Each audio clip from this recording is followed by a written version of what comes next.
you've had a very interesting journey as an artist, as a musician, having such tremendous exposure, growing up in a mega church, all of that. Has your journey made you unique as an artist, and it's reflected in the fact that you can swing as a pendulum between the two worlds? Is it very unique? Only a journey such as yourself playing for Maroon 5 and then collaborating with all these gospel artists. Can anybody do this, or is this the journey that God has had for your life? You know, I mean, I'm sure every artist thinks they're unique, you know, but I have, and not on purpose really, but I've had quite an interesting journey. I've had an interesting journey, and I've taken interesting steps that has gotten me to here. So I guess the answer is no, I don't think any artist could do this. I mean, I think artists have attempted to. I mean, Snoop Dogg had a bunch of big gospel names on his record, and it did well numbers wise, but I don't know that it connected in that community, right, as authentically as I will, because I'm still a part of the community, even though I'm also a part of this R&B community and a part of this pop community. But I think the fact that I've kind of kept the standard of who I've never sacrificed myself or my faith to be in any of these circles. I've always remained PJ throughout that. And I think that's put me in a place. But I will say, I hope this normalizes being able to swing. And you know, I hope this is the start of, because I feel like when I started doing R&B and things outside of gospel, that was the beginning of normalizing that, right? And having believers be comfortable with like love songs, and or they were comfortable with them, but they just weren't comfortable saying that they were listening to them.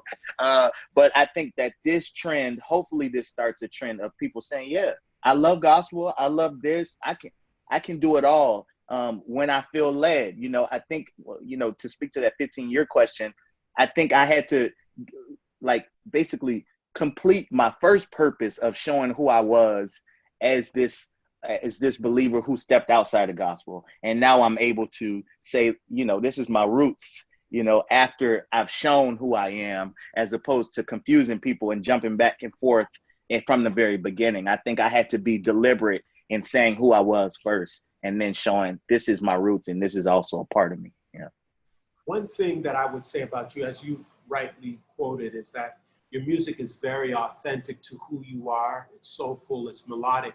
But what I'm seeing, and I know you got a musical ear, so you hear it, is that today's generation, we see a lot of artists trying maybe to replicate a sound and a style that might be what the market is asking for, maybe what the labels are asking for, whether it be praise and worship, whether it be urban, what have you. Do you think, why have you remained authentic to your sound and you didn't reflect any praise and worship on your album? You stay true to your sound. But do you have an issue with other artists who maybe try to gravitate towards a sound, maybe because they think that's what the public wants? I don't have an issue with it unless it's because of it being what the public wants. I mean, I've had to fight that same fight in my career as an artist, where I wasn't doing what was popular on the radio necessarily, you know? And I think with this gospel record, it's a continuation of that. I mean, when you talk about Tasha Cobbs Leonard, who's on the record, and Travis Green, they are amazing at what they do with praise and worship. But I do believe it comes from a very authentic place. I've known Tasha since our freshman year in college, you know, together. And she moved into that organically. That's who she was. And coming from that full gospel background, where, you know, that my dad started, that was the vibe we started in. Praise and worship is where we started a lot of that flavor, you know, the Black praise and worship. And so when it's authentic, I'm cool. And I think that shines through usually when you're not just chasing a radio sound, or you're not just chasing what the label wants. When you are who you are, I think that shines through. And with this record, I really wanted to pay homage to the music that I grew up loving, mainly, and the stuff that I wrote organically. I've never really written praise and worship songs. So when I was picking songs, I wasn't really going to pick that because that's not really what I do. So this was more of, staying authentic to the songs that I write. I want to address the elephant in the room, which is that 2020 has been perhaps the most challenging year of most people's lifetimes. I'm talking about COVID-19, the economic downturn, the social unrest. I mean, and we got a federal election coming on the horizon that got people nervous. So I wanted to know, how have you managed and navigated through this as an artist, as a family man, and keep your head up high? And what do you foresee? And perhaps is this music intended to maybe bring some peace to a lot of people who are really feeling fearful about what the future looks like? Yeah, I have had mixed feelings through all of this. I mean, for me, the bright side and the biggest thing that I've taken away from it is I was traveling quite a bit before this. I mean, I was on the road, and because I juggle with Maroon 5 and my solo stuff, they usually tie together, and it just becomes one long tour for 7 months, 6 months. And that was definitely taking away time from my family, and my kids. So the most amazing part about this has been I've had endless time with them. And, I got to teach my kids how to ride bikes. I got to, I didn't want to be a teacher, but I became a teacher, homeschool. We just started back Monday. So that's been great for me. And, as far as the music, I certainly miss playing in front of crowds, and the live music industry and my musician friends, are getting hit pretty hard. But I will say that, because I started this record right before COVID, some parts of it, none of the features, but besides Smokey, but we had some of the music done already, the band stuff. And I was going to put it off until next year because of all of this, excuse me. And, but then I started to think, man, because no music brings hope and inspiration and a love and a warm hug like gospel music. True. And I said, man, I think this is the time people need it more than ever. So I'm not going to put it off. Let's figure out how we can do this. And we started to figure it out from the technical standpoint.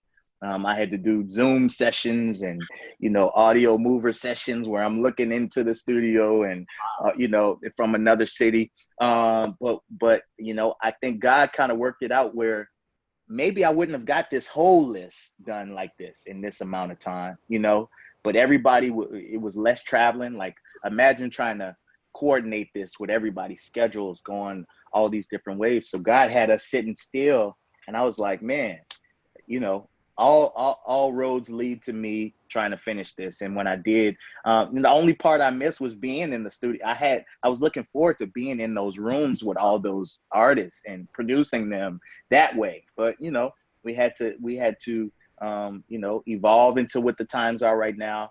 And I felt like no better time to release it than right now in the middle of all this unrest. Wow. Yeah. I'll conclude with one final question, which is the fact that you're releasing this gospel album, and I hear the little tidbits between you and your dad going back and forth.